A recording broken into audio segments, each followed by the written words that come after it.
Okay, hello guys.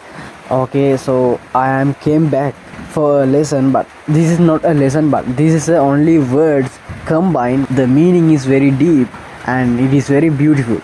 Okay, මං හිතන්නේ ඔයාලට මම දැන් කිව්ව දේ තේරෙන්න ඇති. මම අද ඔයාලට ලස්සන පාඩමක් උගන්වන්න හදන්නේ. මේක ඇත්තටම පාඩමක් නෙමෙයි, මේක වචන දෙකක එකතුවක්. මට සමා වෙන්න මොකද අද පොඩ්ඩක් වහිනවා. ඉතින් ඒක හන්ද බෑග්ග්‍රවුන්ඩ් එකකින් ඔයාලට නොයිසි එකක් තියෙනවා. ඉතින් ඒකට sorry. මම අද කියා දෙන්න හදන්නේ දැන් නැත්තම් කවදාවත් නැහැ කියන එක. දැන් කියන්නේ now, කවදාවත් නැහැ කියන්නේ never. Now or never. අන්න ඒක ඒ විදිහට කිව්වහම ඒකේ තේරුම තමයි දැන් නැත්තම් කවදාවත් නැහැ කියන එක. ඔයා වගේ ජීවිතේ වැඩ පස්සට දානවා නම් කරන්න තියෙන දේවල් කල් දානවා නම් ඔයා කරන්නේ ලොකුම මෝඩකම. කාලය කියන එක යනවා. Time is bypassing all the time. So don't leave things without complete. Okay? ඉතින් මේකේ තේරුම තමයි දැන් නැත්තම් කවදාවත් නැහැ කියන එක. Now or never.